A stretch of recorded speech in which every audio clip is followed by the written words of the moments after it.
Mr Finn. Thank you, Mr President. From the first day I entered this House, I have been a staunch supporter of the men and women of Victoria Police. Now, I'm not talking about Police Command. I've had plenty to say about it over the years, and I might have a word or two more just yet.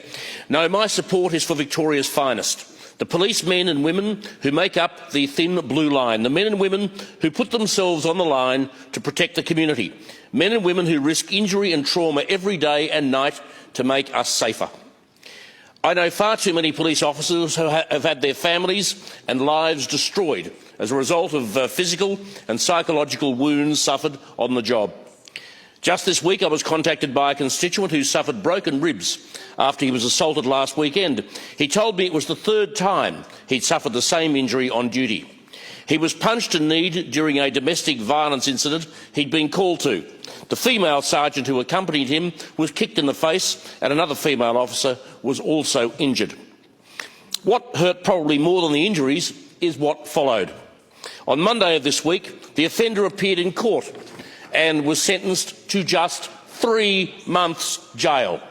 That's 1 month for each police officer he assaulted. This is a disgrace and should never be repeated, and I have to wonder how the community can be expected to give police the respect that is their due when some sections of the judiciary treat them with such contempt.